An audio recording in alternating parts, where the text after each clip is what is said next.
Hello hi everyone, this is Nikhil Dubey. Welcome to simple वाली पढ़ाई। इस वीडियो में मैं आप लोगों के साथ डिस्कस करूंगा सीडीएस जीके की बुक्स जो मैंने फॉलो की थी, और इन्हीं बुक्स को फॉलो करके मैंने इस एग्ज़ाम को 3 बार क्लियर किया था। अगर आप सीडीएस ओडीए टारगेट कर रहे हो या फिर आप इंग्लिश में वीक हो तो जो सीडीएस जीके का रोल है वो और भी ज़्यादा इंपॉर्टेंट हो जाता है। सबसे पहले तो सीडीएस एग्ज़ाम देने जा रहे हो और सिर्फ करंट अफेयर्स और प्रीवियस ईयर पेपर्स पढ़ के जा रहे हो तो इससे बड़ी गलती तो कोई हो ही नहीं सकती। ये गलती मत करना। ये गलती मैंने भी की थी अपने फर्स्ट 2 अटैम्प्ट्स में, और मेरा जो एग्ज़ाम था वो क्लियर नहीं हुआ था। मैं आपको रिकमेंड करूँगा कि सिर्फ करंट अफेयर्स और प्रीवियस ईयर पेपर्स पढ़ने से सीडीएस का एग्ज़ाम क्लियर नहीं हो सकता। उसके बाद हिस्ट्री की बात करें, 6th 7th और 8th क्लास की एनसीईआरटी पढ़ो एंशिएंट, मिडिवल और मॉडर्न हिस्ट्री के लिए। जब आपकी ये तीनों एनसीईआरटीज़ कंप्लीट हो जाएं उसके बाद आपको सीधा जाना है स्पेक्ट्रम में। स्पेक्ट्रम की आपको करनी है selective reading. Social reform movement chapter जो स्पेक्ट्रम में है वो तो आपको डेफिनेटली पढ़ना है, और साथ में आपको पढ़ना है 1885 से लेकर 1947 यानी कि फॉर्मेशन ऑफ कांग्रेस से लेकर इंडिपेंडेंस तक इवेंट्स किस तरह से हो रहे हैं हिस्ट्री में, इसका आपको पता होना चाहिए। क्योंकि हिस्ट्री के जो क्वेश्चंस होते हैं वो थोड़े डेप्थ में पूछे जाते हैं, तो इसलिए स्पेक्ट्रम पढ़ना ज़रूरी हो जाती है। जो ये तमिलनाडु स्टेट बोर्ड की बुक है ये वैसे तो ऑप्शनल है, अगर आप पढ़ना चाहो तो इसको पढ़ सकते हो। अब इस बुक की खासियत ये है कि इसमें आपको एंशिएंट और मिडिवल हिस्ट्री की एक प्रॉपर क्रोनोलॉजी और सीक्वेंस देखने को मिलेगा, जो एनसीईआरटी में आपको देखने को नहीं मिलेगा। एनसीईआरटी में एक्चुअली मतलब आप बीच में कंफ्यूज हो जाओगे कि मतलब एक किंग के बाद दूसरा कौन आ रहा है और एक डायनेस्टी के बाद दूसरी कौन सी आ रही है, और वो जो प्रॉपर सीक्वेंस है वो आपको तमिलनाडु स्टेट बोर्ड बुक्स में मिल जाएगा। वैसे तो ये ऑप्शनल है, आप पे डिपेंड करता है कि आप इसको रेफ़र करना चाहते हो या नहीं करना चाहते, लेकिन ये आपको ऑप्शन एलिमिनेशन में काफ़ी ज़्यादा हेल्प करेगा। पॉलिटी के लिए एक ही सोर्स पढ़ना है, लक्ष्मीकांत।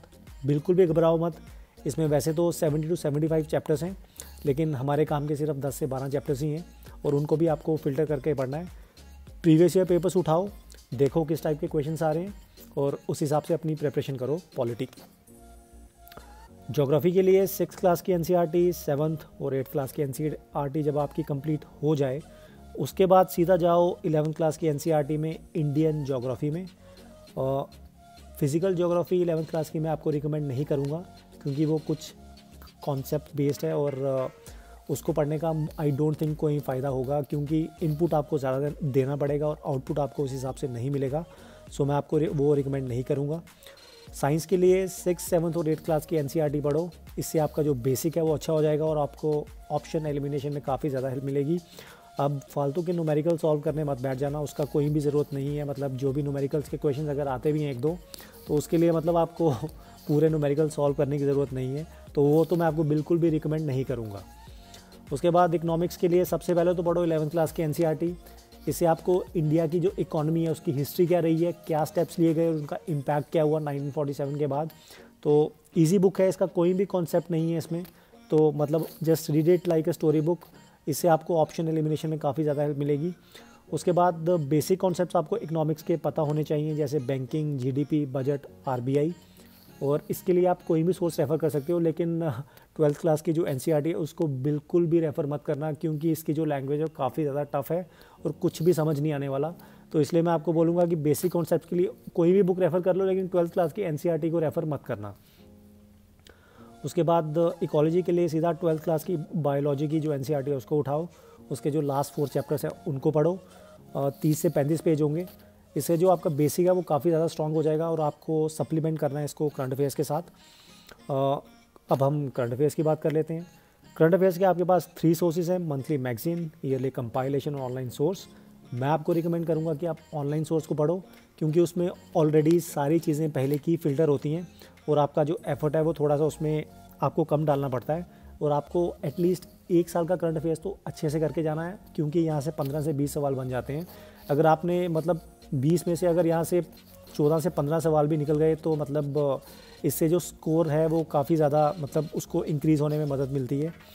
उसके बाद प्रीवियस ईयर पेपर्स की बात की जाए, 2 बुक्स हैं आपके पास, पाथफाइंडर की सीडीएस और लूसेंट की जनरल नॉलेज ऑब्जेक्टिव।